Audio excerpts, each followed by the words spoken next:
you know, if the future of intelligence is inadequate in the light of subsequent reading, we can do that one again. It'll be much better second time. So I don't see, unless there's some other pressing reason, I rather enjoy the trialogues, and I think the concentrated form is better than once a month. I think you get into gear and into the mood, and it flows better. You know, it's like, instead of writing one chapter, you know, of a book on the first few days of each month, I mean, actually I find it easier to get right in and keep working day after day. It may be a different start. Yes. No, I like the way of doing it. I think if we had subjects in advance and gave them some preparation, it would be better. For example, if we come here to give a workshop, then we cram a certain amount of homework a day or two in advance. And originally, our fantasy for subsequent volumes was to go to rent a house in Glastonbury and to do a number of trialogues on one subject after but I think today went well. Yeah, I don't think there's any problem so far. Why don't we just carry on and... Yes, let's carry on. I mean, that we were allowing the fact that we get together so rarely to dictate that we then try to jam too much into these things, and that we might be better served in the end if we, in an ideal situation, did them more infrequently with more preparation. Well, I think we could take that approach for Volume 3, but Volume 2 is, I mean, the fact is that it's really difficult to get together, and here we are together. Yes, we must do them, and if we don't like what we've done, we can throw it away. But yes, we're regarded as the roulette approach. We'll do 6 or 7, maybe 3 or 4 of them we'll like, and we don't know which ones. And if we can get together at other times, all well and good, but I mean, it's hardly possible. This is the only time we come to the US. For Prague, let's say we'll do one trialogue in Prague. We'll decide the subject 2-3 months in advance, and anybody who wants to do homework can do so. Okay, I must say Volume 3 is a phrase I hoped never to hear. Well, Glastonbury would be fun. Yes. Without doing this, I assure you... It's getting worn down. It's getting worn down. Yes, well, we'll have to bring back this. That may have to come, Terence. Talking about it won't suffice. Talking about it definitely won't suffice. Okay, well, let's roll here. What? It doesn't matter. Oh, it's maybe warm there. Do you want it warm or not? Well, it's too hot in here. Oh, well, then let it bleed heat. I don't know. Oh, we can always open the door. Okay. Really good, better light. I think this would go on over that up here. Maybe. Well, that shines straight in my eyes. Yeah, okay, all right. Because we're sitting, we maybe don't need the central light. It can also be dialed down. Well, try putting it off. Clear off. I think that's quite adequate. All right, so we need a chant.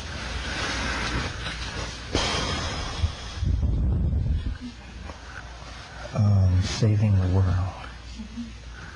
But we're going to chant, right? Mm-hmm. So we need to save the world chant. Yes. We'll see that.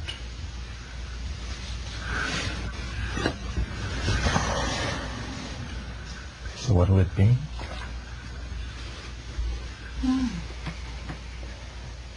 Is that a hum or a hree? Oma hum? Or an omaha, perhaps?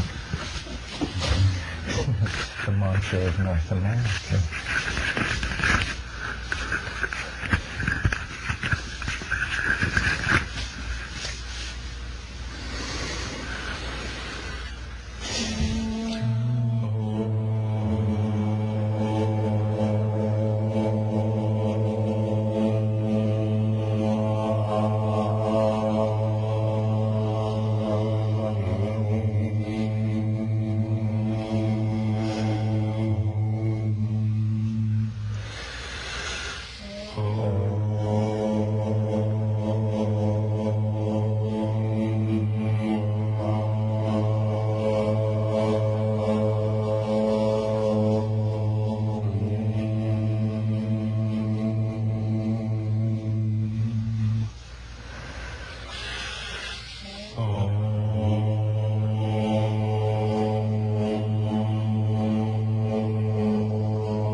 you have the sound you want, Paul? Yeah. Very good.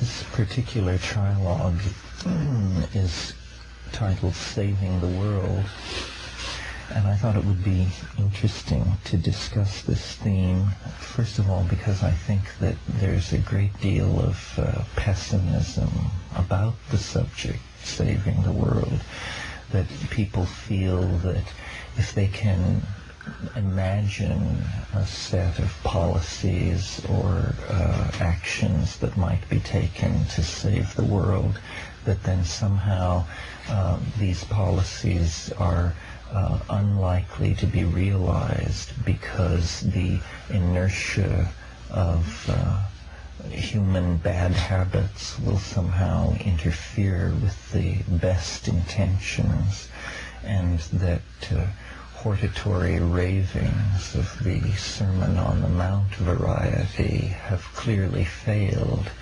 If mere speaking about saving the world could do the job, it would have been saved quite some time ago. So what's needed then is a notion or a set of notions which will somehow not run counter to the general flow of human needs, weaknesses, and expectations, and yet create a radical change in the nature of our world.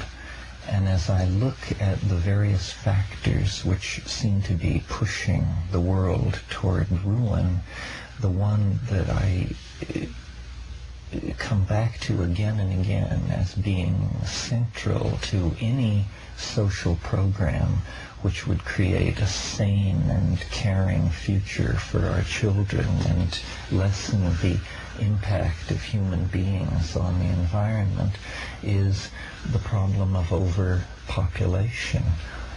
All other social problems can be seen as being driven by the excess of human population on the earth, which has in our own lifetimes reached a criticality anticipated by Malthus and other pessimistic thinkers in the past. And yet, even as we speak, there is no serious assault on this problem. Population growth and its handmaiden resource depletion are running rampant over the surface of the planet. Is there anything that could be done to mitigate this situation and buy us a little time? And I think the general feeling about this is no, there is not. That because people enjoy sex, because people enjoy family life, because people are not educated concerning birth control and so forth, that somehow this is a problem we just avert our gaze from in the hope that perhaps war, epidemic, disease, or some other natural catastrophe will intervene and do the work that we as human planners have been unable to do.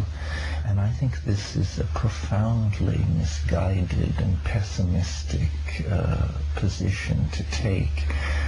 I was once challenged in a workshop I gave. Someone said to me, well, you're always talking to these entities in the higher dimensions. Why have you never asked how to save the world? And at first I took it as a kind of facetious challenge on the part of someone who didn't really understand the protocols necessary for dealing with these entities on the higher planes. But then I thought more about it, and I thought, if this is a legitimate source of information, then this would certainly be a legitimate question to pose to these entities that profess such affection for humanity. And so the next time I entered into dialogue with the botanical logos, I posed this question. how can we save the world? And with a lag time of under a third of a second, the reply was given. Each woman should bear only one natural child, the Logos told me. I have to confess, this was an idea that I had not given a great deal of thought to. I don't think very many people have. And so I would just like to sketch for you the consequences of this and some interesting facts that I've come upon in the process of looking into it. First of all, let's just take it at face value. Each woman should bear only one natural child. And what would be the demographic consequences of this? Startlingly, within 50 years, the population of the Earth would be cut in half. Without war, epidemic, forced migration, government programs of sterilization, so forth and so on. If a policy like this were adopted by even a major percentage of the world's women, the impact would be immediate.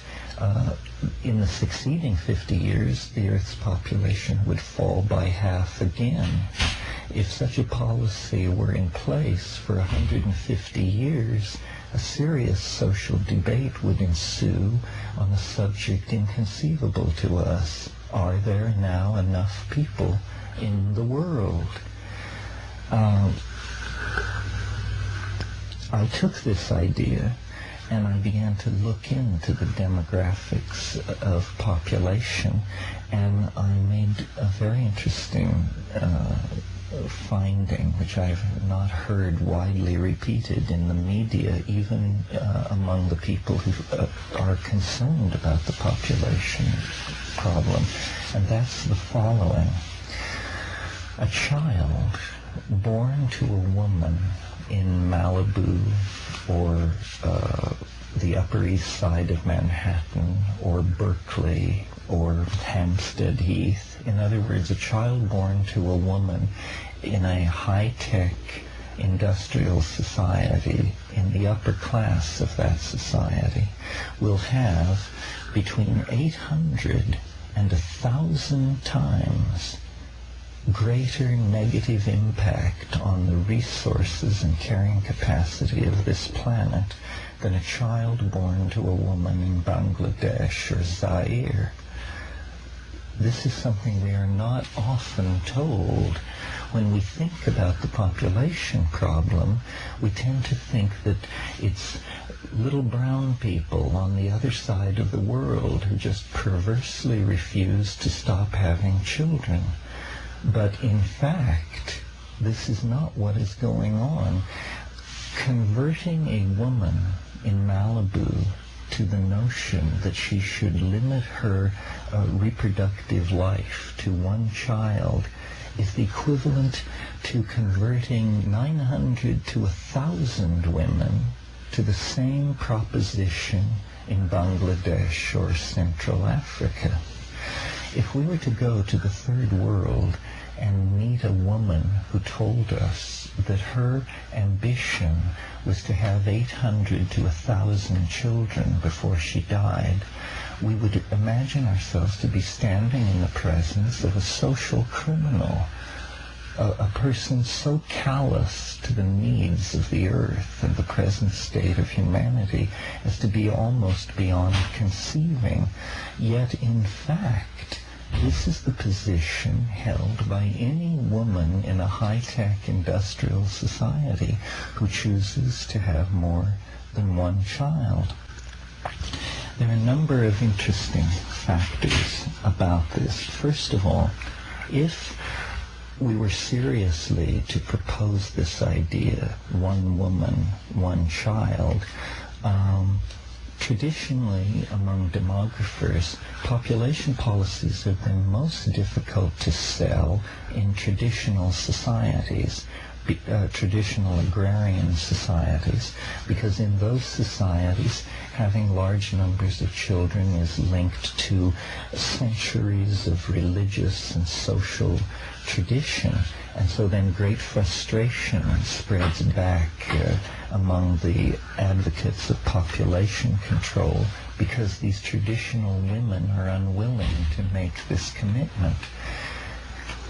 In contrast to this, think about the woman in Malibu or Hampstead or the Upper East Side of Manhattan. She is college educated. She has access to excellent medical information. She should be an easy sell to this idea. She is not burdened by centuries of religious tradition. She is a modern, secular, progressive, liberal person.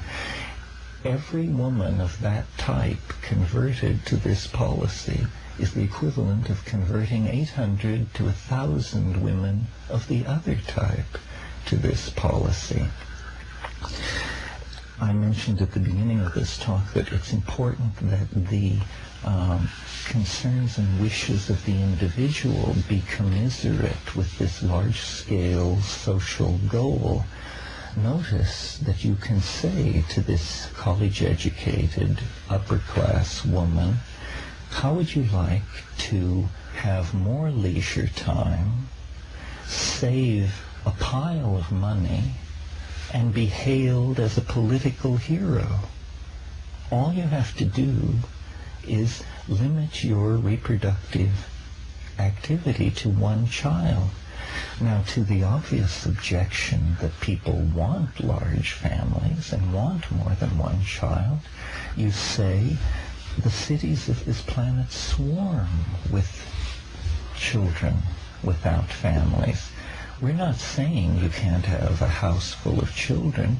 We're simply asking that you address your unconscious genetic chauvinism and limit the expression of your own genetic heritage to one child. You may fill your house with unwanted children from other parts of the world. In fact, we encourage you to do so. So this is a plan where the goals of the individual, and I think most women of this class I'm talking about do desire more leisure time and are not immune to the attraction of saving money, and would certainly like to think of themselves as behaving politically correctly.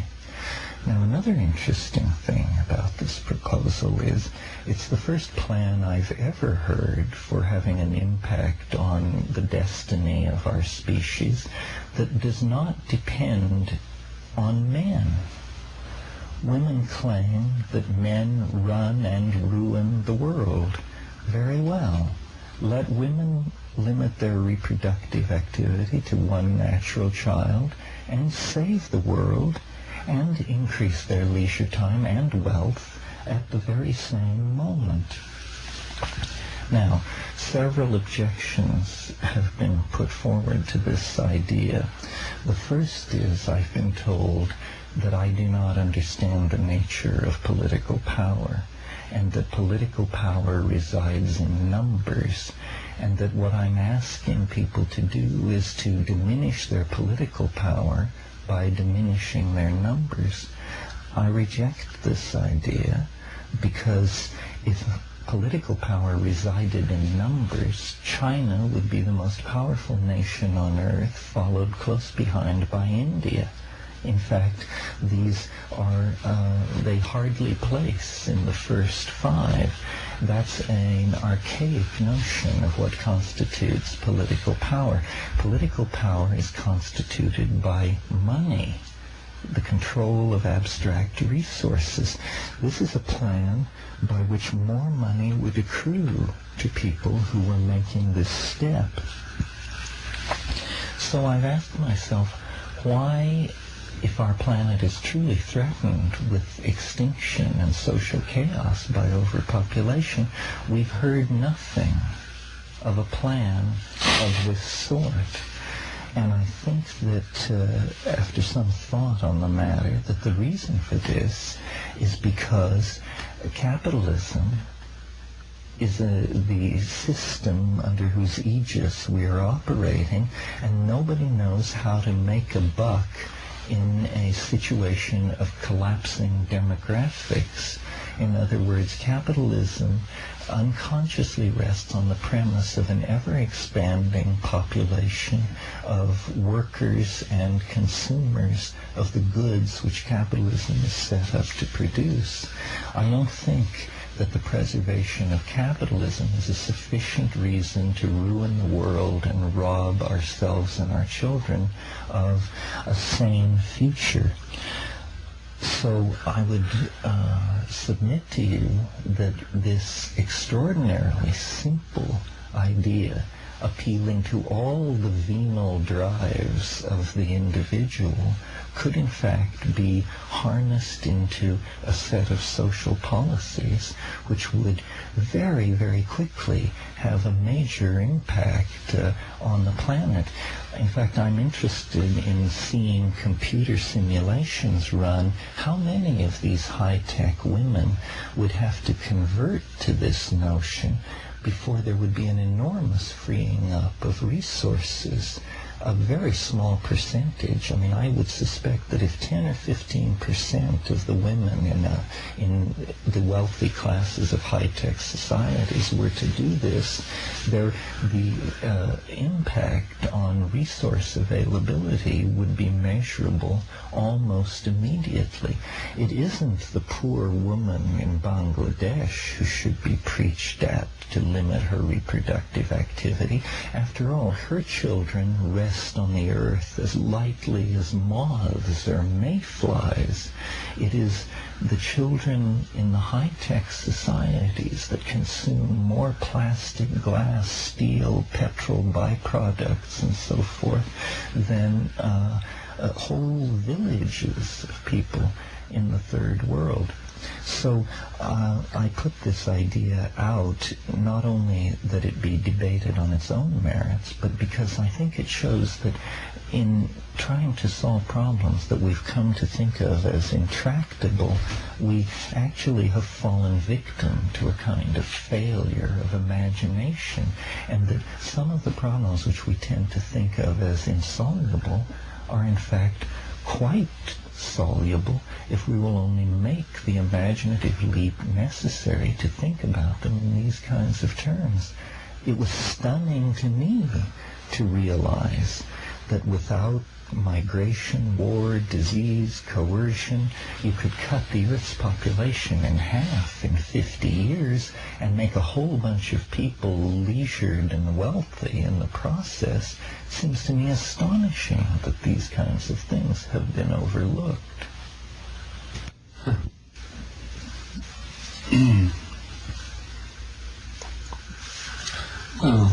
Well, a provocative point of view, to which, firstly, several objections immediately spring to mind, and secondly, to which I have a counter-proposal or an additional one. Good. The Sheldrake plan for saving the world. But before that, first, I should think that the incidence of single-child families probably is 10 to 15% of the class of women that you talk about already. It's a very common phenomenon. The number of children is inversely related to income as a general rule, and quite a lot of women already only have one child. Secondly, the adoption plan doesn't seem to me to work. It would only work if the woman in Malibu adopted dozens of brown-skinned little children and then kept them living at a Bangladeshi level in her Malibu huts.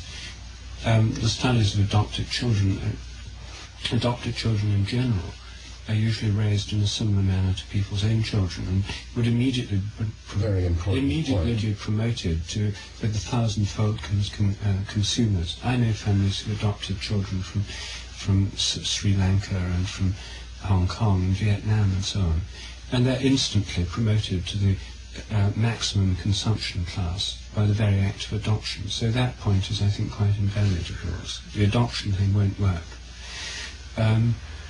So I think the principal objection to the scheme is, the third point, this is the very policy the government of China has tried to enforce for 2 or 3 decades now, each family to have only one child. So the scheme has actually been tried, and one has to say in the case of China it's had some success. The birth rate is slower there than in India, but it hasn't been completely successful because of the difficulty of enforcing it. Now, I take your point that it's easier to sell to women in Berkeley than it is to women in Shanghai. But I think the biggest problem to overcome is the prejudice against only children. Since all of us have had 2 children each, if we ask ourselves why we had 2 children rather than 1, we certainly didn't have them because we thought we'd get more prosperous by having 2 children. It must have been obvious before we did it that we'd be poorer. It must have been obvious that there'd be a smaller amount of available resources to be spent on them. But there's a very strongly established feeling that somehow there's something wrong with being an only child. And that seems to be the most powerful psychological obstacle that has to be overcome for this plan to be put into operation. Maybe I'll leave it there, and now I'll come later to my own patent scheme for dealing with the demographic situation. Yes. Well, as I understand it, Terence, you challenged the botanical logos to provide a solution, and it came up with this plan, and then you derived these demographic consequences which are startling to you and interesting. And if we were to achieve the gain that this plan proposes, we would then need a third step, which I guess hasn't been done yet, and that is to solve the problem how this plan is to be implemented. So, although I agree with Rupert that not wanting to insult the entity, the fact is the plan is not very original, still I'm going to suggest that you go back to the entity to ask how this would be implemented, because in your demographics there is this very big if every woman and so on. Now, for every family to have one child, let's say, every woman to have one child, is not demographically different from many families on the average having one child. That's a different implementation of the same policy. And many countries, developed countries, now do have approximately 0 population growth, which means the average is about 2. Right. So this 1 is less than 2, and that's significantly less, and that's interesting. But as far as people adopting this plan, putting this plan in force, persuading people, educating, here's the big if. What is step 3? How do you implement this plan? And this is, as a matter of fact, the real problem is saving the world, and it's the one that we've been talking about in several meetings in the past. Do you use education? This is a common theory, that the reason that developed countries have achieved 0 population growth is because of education. Or do you change the mythology? I mean, all of the possibilities that we've discussed for making a paradigm shift, a social transformation in general, all of them would be applicable to this problem. But which? How? What? Through education, youth, rewards? How do you provoke the phase shift in consciousness which would result in people feeling as their personal goal to get the population growth of their neighborhood down to half? Well, minus 50%. You have to point out this thing that personal wealth and leisure time will increase if this policy is followed. In other words, people will follow their own best interests. So you can't appeal to some higher set of goals. You just have to say, wouldn't you like to work less and have more money? Well, I think there might be a solution to this problem, but I doubt that's it. I think that Rupert is right. There's a preference based on actual experience for 2, not for 2, for 0 or 2. What we would need here is to have more zeros and still some twos. And what is really missing, I think, is for a large number of women to accept that they don't want to have any children at all. That is the real problem. And of course, there already are many women who don't plan to have any children at all. But to increase the proportion of women who are choosing that as their first preference, the number of children they want to produce their entire lifetime is zero, I think that's the difficulty. Yes, well, I think that celibacy is a misplaced impulse in this direction. Celibacy does, it's arguable that it does anybody any good, but if it were redefined to be thought quite a nice thing for people to make the sacrifice of having no children, and such people were honored in society in the way that we now honor celibate priests, or we recognize them as a special class.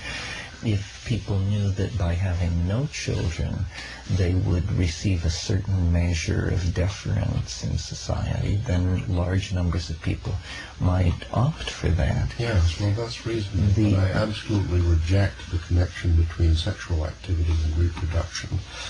I know, I've heard that there is some kind of connection.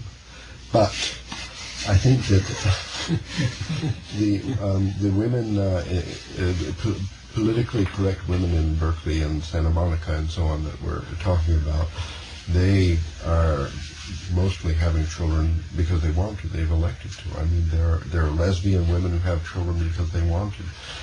There are celibate people who have children because they wanted to have a child. They changed their pattern only because they wanted to have a child. That the wanting to have a child is the cause of reproduction, not mysterious and unsuspected byproduct of being sexually active. So I think we need, in order to resolve this final problem in the entity's suggestion, we need to find some educational or mythogenetic strategy whereby people would really yearn to have zero children, with or without sexual activity. They have all kinds of... Well, I think this could be done in all kinds of ways, through education, through tax incentives, through direct payment. Also, I don't accept your... Direct payment? I don't accept the premise that faced with one's desire to have two children, or if that were linked to wrecking the planet, I think people would just have one child anyway. Yes, well, that's a possible breakthrough. And in fact, we don't know the consequences of having one child if it were generally accepted. I think a lot of the one-child talk that goes around has to do with the fact of the myth of the special character of the single child. And daycares, all kinds of social institutions could be retooled to make sure that these children spend a lot of time with other children. So I don't see that as a tremendous barrier.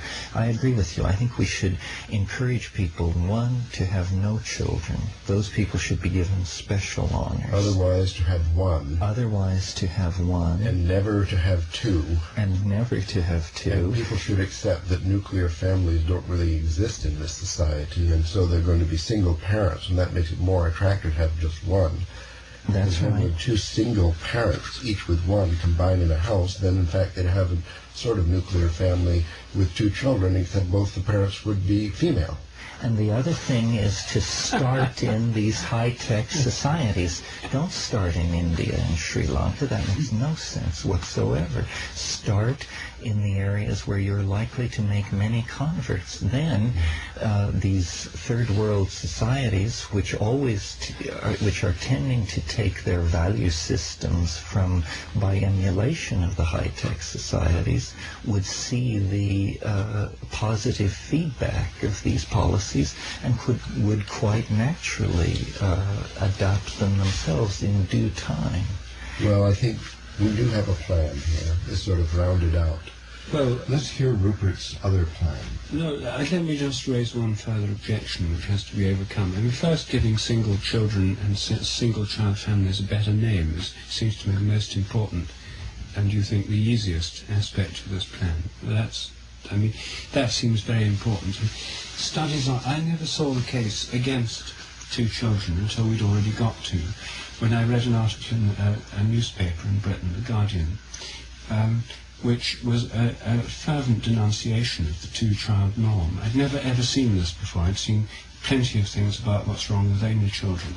But this said that having two children is grossly abnormal, and in the past people had large families. We've had multiple children, multiple relationships. With two, you set up automatically a dyadic relationship of jealousy, possessiveness and fighting, which creates a one-on-one competition situation which is atypical of the whole of human race in the past, and that two children, in fact, may be a great deal worse than one.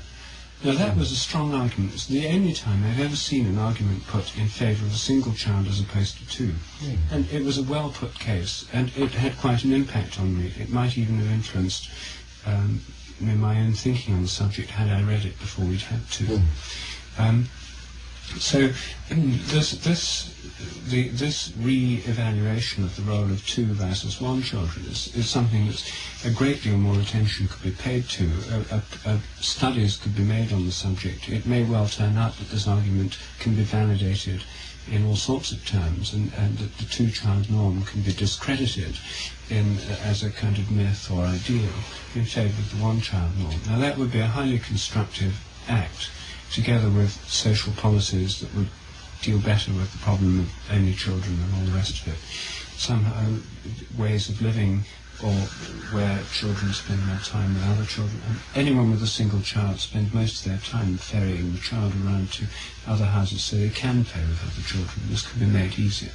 But there's a serious political objection to the whole thing, which is that in a democratic society of one person, one vote, the single most important thing that influences people's thinking about this question is being outvoted by the others. In Northern Ireland, the great fear is the Catholics have more children than the Protestants, and they'll take over. In the Soviet Union, the fear many Russians have is that the Muslim republics have enormous birth rates compared with European Russia, and that in a democratic Soviet Union, they'll take over. The fear in the United States surely must be that for the woman in Malibu or Santa Monica, that within 5 years, maybe 10 years, Hispanics will take over control of Los Angeles, within 25 years or 10 years, 15 years of California, and within 50 years of the entire United States. And then they'll change the rules because they believe in larger families and they won't want to go along with this kind of norm. That's the kind of objection which I think will strike people very deeply and raise tremendous fears. I think there's an answer to that particular objection, which is by take over, what you mean is claim an unfair amount of the wealth of the society, or the resources, or the political power. But notice that in a society where this kind of policy was slowly taking hold, all segments of society would grow more wealthy, and there would be a diminishing anxiety about resource availability, because there would be an ever-expanding available pool of resources. In other words, if we're going to cut the Earth's population in half, then there's going to be twice as much land and wealth to go around. And so people would see themselves progressively enriched, generally and specifically. I mean, in a world where the population is dropping by 50% every 50 years, every time you got your mail, you would learn that a distant cousin's line had died out, and that his estates and bank accounts had been ceded to you. So you think a chain letter principle is the one? Well, that's the big hint again, because, Terence, you already accepted the fact that in Bangladesh the population growth is not going to decrease, only in Santa Monica and Berkeley. No, at first in those places. I'm saying don't preach it in Bangladesh at first. Demonstrate it in the high-tech societies, and everyone else will follow along.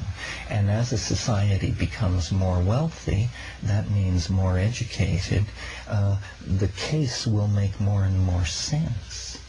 It's something that it's interesting that the burden of working this all out would fall on the women in the high-tech societies who have claimed that they have never taken their due role in human destiny, and here would be a chance for them to step forward and lead us all into a better world by their demonstration.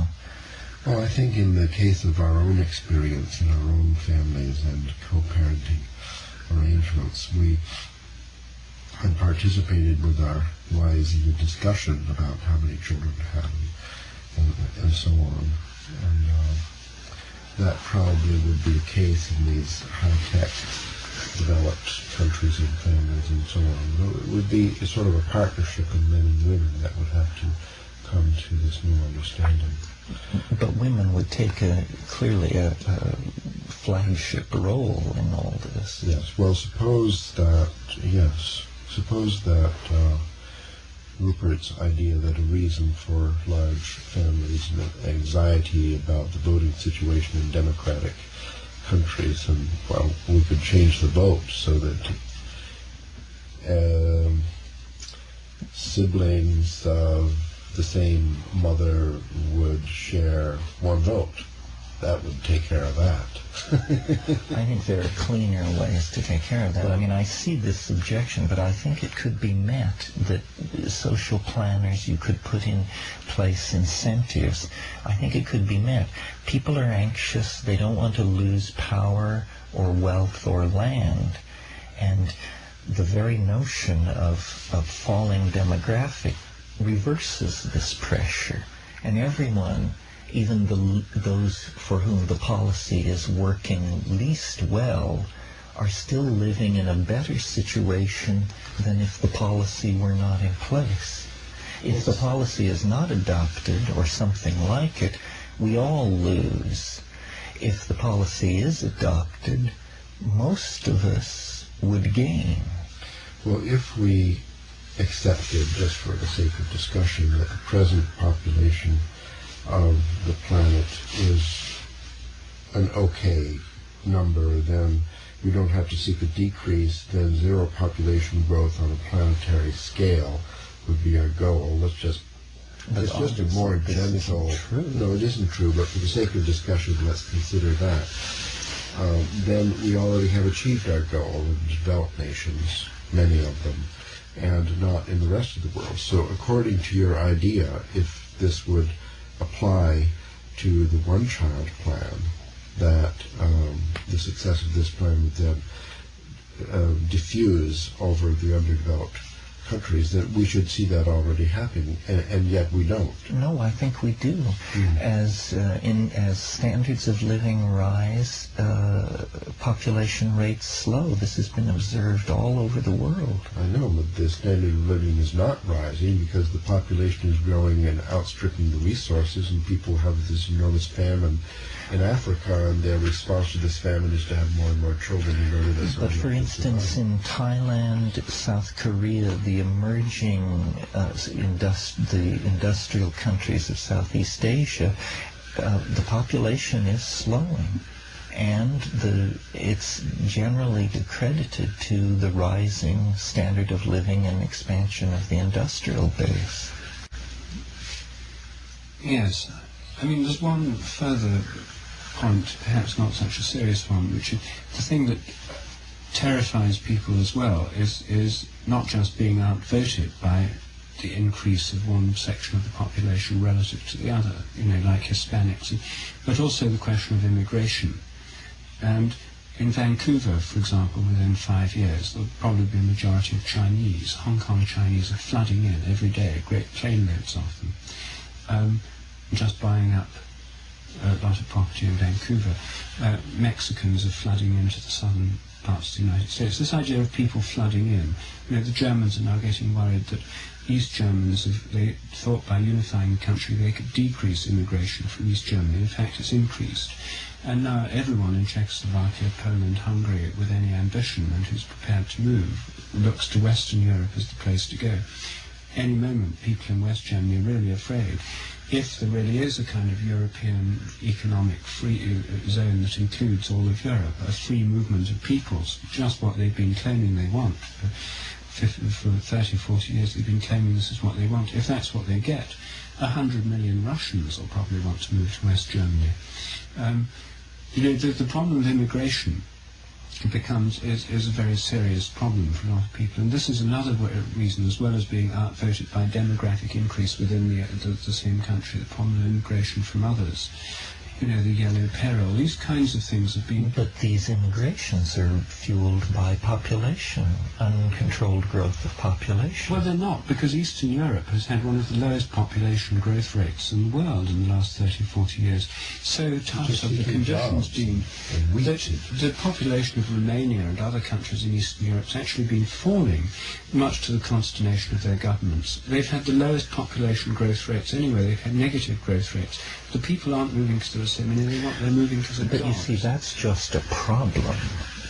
We will always have problems. What we're trying to do here is figure out how to save the world from here's extinction. a chicken and egg problem, because the logical consequence of your theory is that we have to solve all the other problems of the world in order to solve the population problem. So the preposition at the beginning of your introduction, which I concur, that the population problem is the basic problem.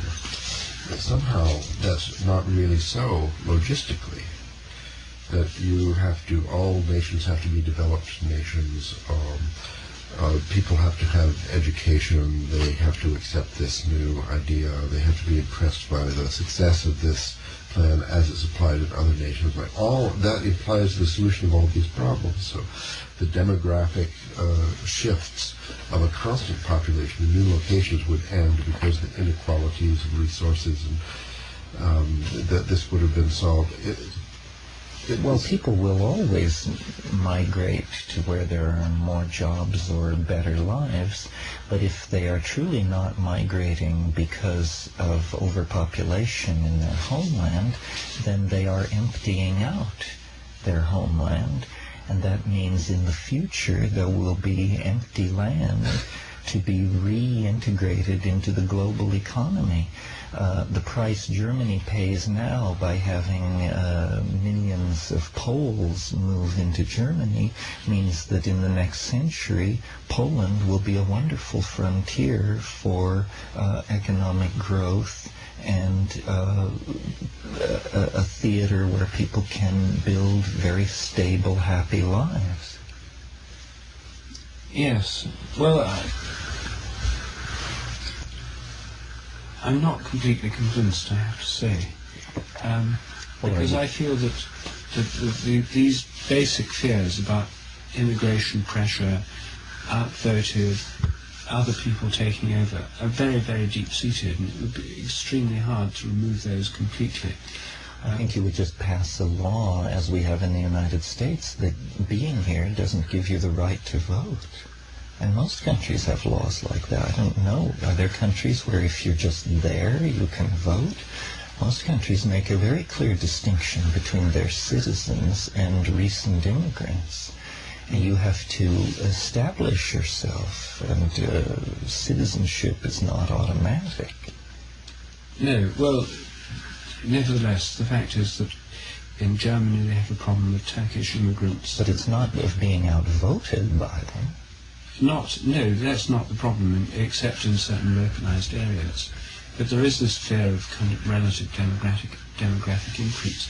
Well, maybe these are problems that are going on anyway, but I think that these would surface as soon as this policy of yours began to bite. I think that there'd be sort of nationalist movements, sort of white Caucasian movements springing up, save the Caucasian race, and that kind of thing. And I think one needs to have some kind of plan in place in advance to counteract this very obvious reaction that would come up immediately. Well, I think you're right. Although these sorts of movements exist already, what you would hope is that this was a solution, and that therefore the consequences flowing from it would, in a fairly short amount of time, outweigh the negative aspects of it, and that people would see that their standard of living was rising, there were more resources to spread around, there was less a sense of encroachment and so forth and so on. I think if people could achieve zero population growth on a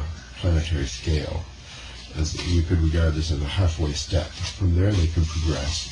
You could give them a period of several centuries to get to the idea that what is really needed is a rapid reduction in the human population to 25% of its current strength. Well, but see, the longer you wait, the more resources you're using up. I mean, are there a couple of centuries worth of petroleum around? Are there a couple of centuries worth of hydroelectric power?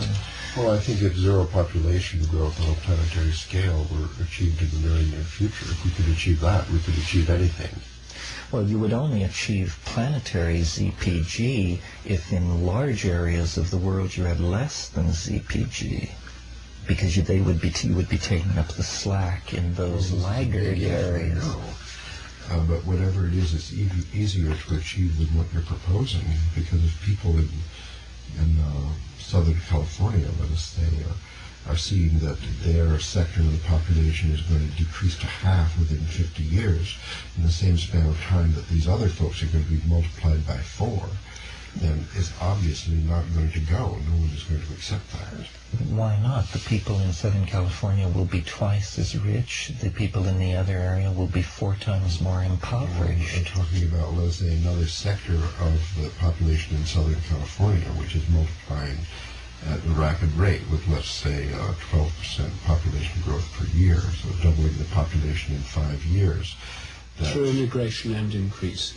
Yeah, well, that's the birth rate in Mexico right now. So it's increasing 12% per year. It can't be 12%. No? Nowhere's more than about 3.5%. Oh, excuse me. Maybe 2%. In the transcript.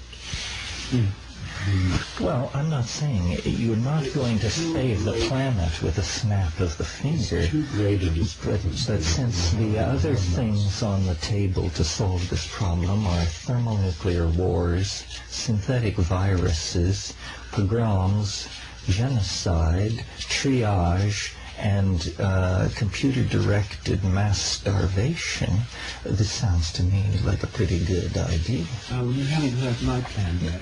Have at it. This plan was conceived when I first went to India and was published in Nature in 1974. And the reason I had a slightly wary attitude to plans for solving the world's population is having had one myself and promoting it vigorously in international circles, including various sort of international aid agencies, and I was working as part of one. I had the ear of people of influence and so on. I was in a good position to do it. The fact that nothing's come of it over the following 17 years has slightly discouraged me. Anyway, the scheme, as it goes, is quite simple. It's based on the perception that in third world countries and in advanced ones, but largely in countries like India, where population growth is greatest, people have lots of children not because they want to have lots of children, acquire children, but because they want to have lots of sons. Yes. That point is, I think, quite clear. That you can talk to any Indian, any Chinese, what they want is sons. They don't want daughters. Yes, the Chinese throw the daughters in the river. Yes, and so the Indians practice female infanticide in Rajput and other castes, what they go and pray, they spend good money on doing ceremonies in temples, pujas, to try and have more sons than daughters. Incidentally, this provides a test of the power of prayer of a statistical kind. I checked out the male-to-female excess in the birth rate in India as opposed to other countries. It's 106 to 100 males to females in live births in India. So it is in Western countries where there's no such strong prejudice. So one could, in favour of sons. So clearly, on a large scale, the magical and religious means used to try and promote the appearance of sons are not effective, statistically speaking. They may shift the balance in individual cases. But anyway, the fact is they want sons. Now, rather than trying to go against the tide, trying to persuade people to have less sons or less children than they have now, you give them what they want. Now, it was discovered in the early 70s that male sperm swim more strongly than female sperm. And in vitro, in test tubes, if you put them in a viscous solution, any viscous substance will do, and they have to swim through it, there's a progressive enrichment of male sperm getting through the other side. There are other ways of separating them that have been investigated by the artificial insemination industry, because with cows, you basically want to have females rather than males. So there's some research gone into this. Anyway, with human sperm, like many other species, male sperm swim stronger than female. My proposal was a simple technical advance whereby a capsule of a viscous substance like carboxymethyl cellulose, very cheap, buffered at an appropriate pH, would be inserted before intercourse into the vagina. The sperm would have to swim through it in order to fertilize the egg, and this would give a preferential enrichment of male sperm. Now, the thing may be only partially effective. It may only increase the chances to 60-40 instead of 53-50, which is the present ratio. However, even a slight increase, as long as it was perceived as being increasing the chances, would lead to rapid adoption of this thing. Even if it was banned by governments, a black market would spring up immediately. The product would be extremely cheap to make, assuming that this technical problem could be overcome. You could make the product technically. The result of this, let us assume that it could work with an efficiency, say, of promoting the chance of 75 to 25 in favour of science, a reasonable assumption. It would be widely adopted. The proportion of boys would increase. The number of children required to achieve the right level, the desired number of sons would go down, so there'd be a more adoption of birth control immediately. But of course the main consequences would come within one generation time, which is about 15 years in India, since the average age of marriage for girls is about 14 in most parts of India. Then, of course, the consequence would be that there would be a shortage of girls. Not all these young men could get married to girls. Or even if you had a system of polyandry developing, the rate-limiting fact for population growth is the number of women. So, women couldn't increase childbearing beyond one child a year maximum, however many men they were married to or had sex with or whatever. So there'd now be an immediate bottleneck on population growth. Population growth would begin to plummet. There'd of course be social consequences associated with this, and most Westerners who had this plan said, well, of course they'd all get militaristic, you'd have appalling wars. That's not the reaction I heard from anyone in India. The Indians don't have such a militaristic tradition. I mean, what would probably happen there is that you get a rising age at which men could get married. And instead of a dowry system, which is what causes people to not want daughters, there'd be the rapid development of a bride price system, as people would have to bid higher prices to get the available girls, which would solve another problem, namely the low social status of women and the desire not to have daughters. And within 30 years, the whole system would re-equilibrate, because the desire to have sons rather than daughters would cease to have the same motivation. The entire social pattern would adjust. There'd be social problems in between, but nothing like the social problems caused by the doubling of the population in the next 25 years. This plan, which would go with the grain of what people want rather than against it, technically conceivable and probably achievable if enough research were devoted to it. None has been so far.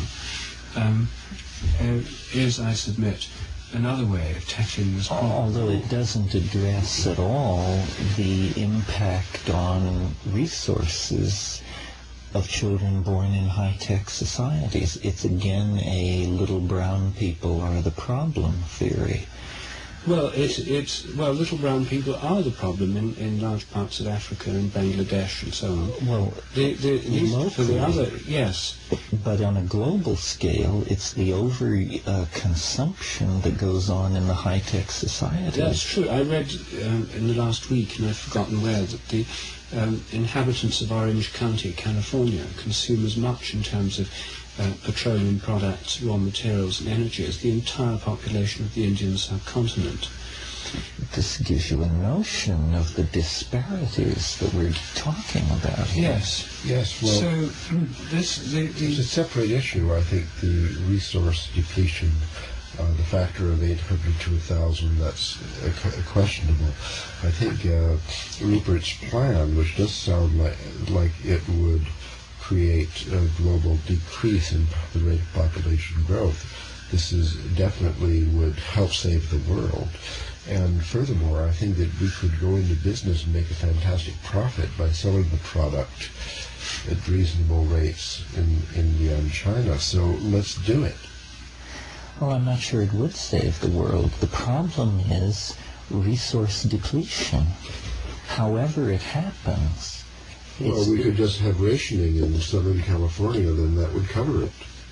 By a factor of, we're going to cut people back by a factor of 800 to 1,000? Well, that sounds difficult, but I think it's actually easier than affecting the population growth. No, what you then have in place is a tremendously coercive invasion of people's lifestyles and desires. That's exactly what we were trying to avoid.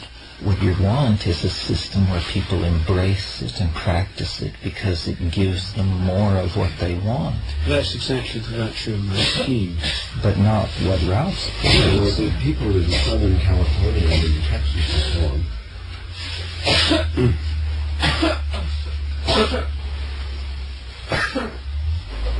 are using an exorbitant amount of energy because they're living in the wrong place. People should not live in a desert. So now we're going to add forced migration to the plan. If you want to save resources, then you could affect the world much more rapidly by moving people to different locations than you could by trying to affect the birth rate. But all of these ideas smack of totalitarianism, fascism, so forth and so on. I see the merit in what Rupert's saying. I think these two things could be practiced concomitantly. This entire scheme that he's proposing could be put in place in the third world, while the scheme that I'm proposing could be put in place in the first world. That's a good idea. And then we have the double you've got it. Furthermore, I think that the effect of Rupert's plan could be accelerated, adding enormously to our profits in private enterprise by advertising and trying to affect the bride price for a more rapid inflation of bride prices than would simply result by waiting for the demographics to do it. Just to give people the idea that brides are more valuable. Because you see, what we want to do you're right. In the third world, what we want to do is have less people. In the first world, what we want to do is have less consumption. That's right. So this two-track plan would reduce populations in the third world. It would also have tend to reduce populations in the first world, but that wouldn't be the primary impact of my suggestion. The primary impact in the first world would be to lessen the impact on resources. So the two plans running side by side, it seems to me, would be quite a reasonable thing to place before another idea that should really be added to this concoction is the liberation of women, because I don't think that girls of 14 should really be getting married. You see, that's the whole problem, is that childbearing starts too early. Here we have college and everything.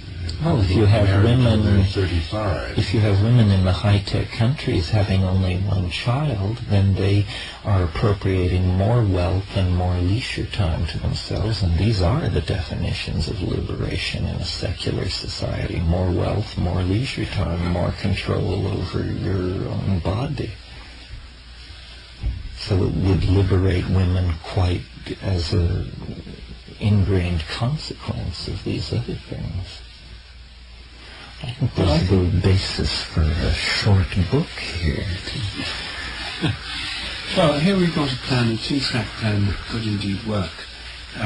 But coming back to your scheme, it seems to me that the one of the things that's really important to get in place is a research thing on family dynamics, actual interview techniques of people, why they decide to have two children. Yes. And actually get to the bottom of it, because the whole thing isn't based on a tremendously careful amount. It's basically it's mythology. It's a kind of mythology. You see, it's numerology. Well, it's family numerology. And, don't you think that the objection to the only child is actually it's a stylistic objection. They're not screwed up. They are not children. And this is a tremendously sentimental society. I've known many only children, and many of my peers are only children, and they left childhood rather quickly. They learned to read sooner. They became little adults, and since, I don't know when, the Victorians or something, there has been a deep sentimentality in Western society about childhood. But this is very recent. I mean, in the Middle Ages, children of 14 led empires.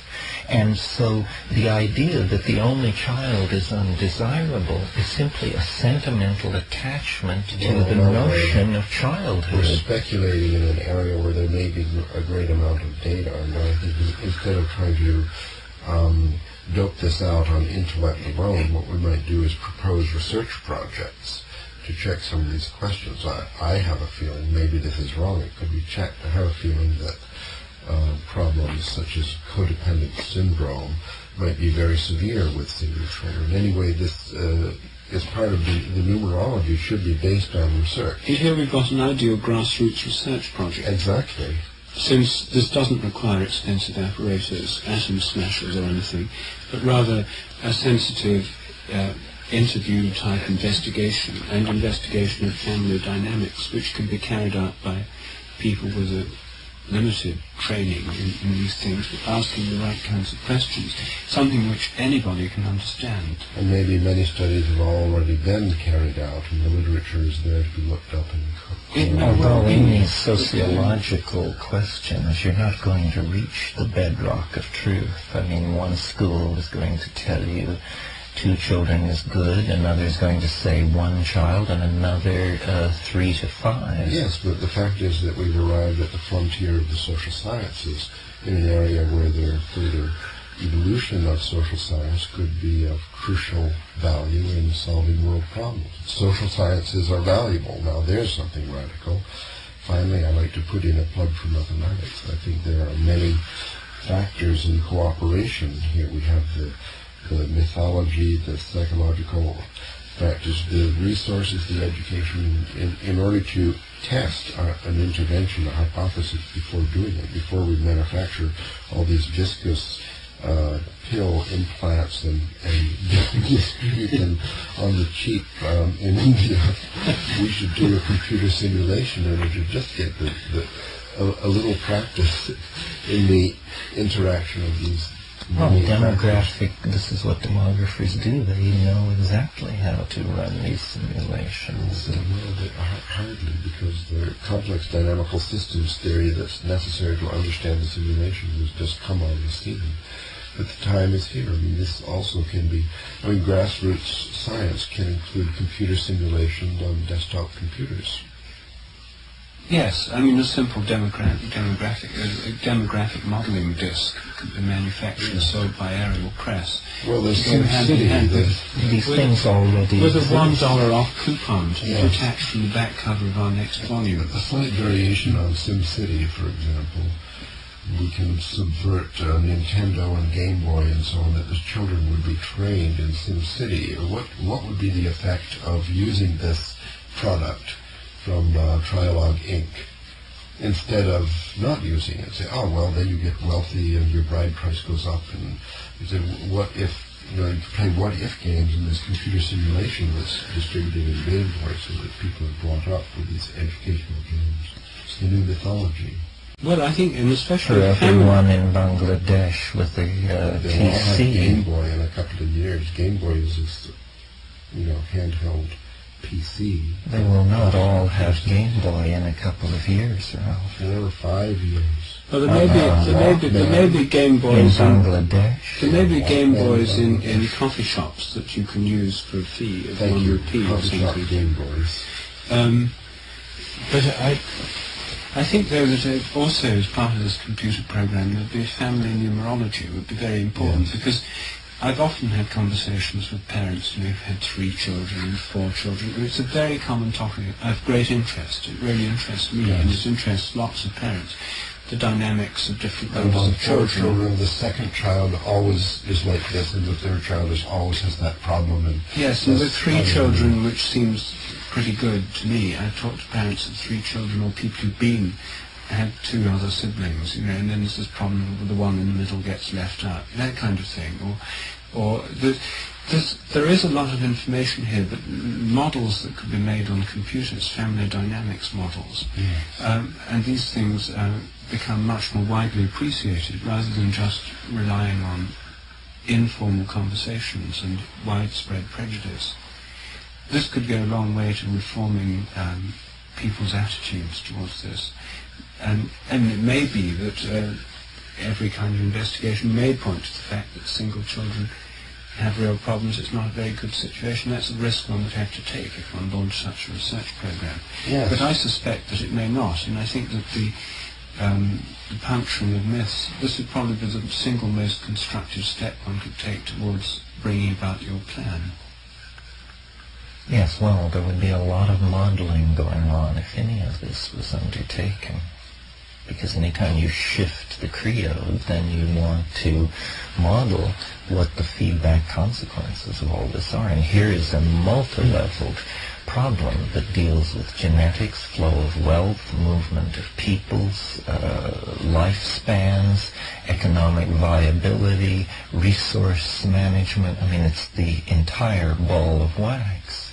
But it doesn't take into account, and would have to, the biological or archetypal desires to have children in the first place. Because if you talk in terms of resource and disposable income, the richest people in America and everywhere else are gay couples. They have the highest disposable income. There was an article in the business section of the New York Times last week saying that estimates have shown, market research has shown that $210 billion per year is available as disposable income to gay and lesbian couples or people. Although we don't know. And that here's one of the largest markets for, special targeted advertising and marketing strategies. Well, the fact is that if one only took economic factors into account, then everyone would be gay. Now, it's very clear that large numbers of people are not gay and are motivated by other concerns in having children, other than disposable wealth and the things to which you're going to appeal. Now, what are those kinds of concerns and motivations? I often meet people who haven't had children who ask with great curiosity, as I did myself before I had, about what's it like, and so really trying to find out, really trying to find a basis for these decisions. And there's very little guidance at the moment, especially about numbers of children. So here's at least an idea for a book. The Only Child, a positive re-evaluation. Yeah. That would be a bestseller for a start, because there are lots of only children who want to be positively re-evaluated themselves. Yes. And lots of parents with only A children. strong market. That interviews with such families about what's going on. It would be a huge market. This book we could get an advance through Brockman tomorrow, if we were prepared to write it. But we've got lots of book ideas. Maybe we'll have to set up our own book idea agency. Well, we couldn't Sell on this one. If we made a proposal and it succeeded off chance in getting a large advance offered, we then could actually deliver the product by reinvesting some of the take in employing helpers. I mean, there's a lot of research and a little bit of writing. And with the aid of the research and reading the reports, and then we could more or less trialogue it into book form in a weekend. Well, there you are. This would be a positive way of dealing with it. I think that the most important barrier to it is this prejudice against only children. I think in the United States, certainly. And that's England. true. And And I think in probably Europe throughout and Europe. indeed. the Western world. Indeed, not just the Western world, in India too, everywhere. Yes. It's a very, very widespread prejudice. Yes. And it's sort of the family version of Terence's original theory here, that we're putting the burden on the women to make the decision, and it speaks to the current paradigm, which might be fictitious, that it's nuclear families that are having children. Another idea would be to attack that myth, helping people to accept the idea that marriage is temporary and it's an arrangement for co-parenting, and it has a finite span. As statistics show, the average length of a marriage is so many years and so on. If people accepted that also, I think it would have a very strong effect on the birth rate. The hypothesis that, or maybe this could be a chapter in the book on family numerology, the hypothesis of the myth, the incorrect myth that marriages last forever, make a two-child family more attractive.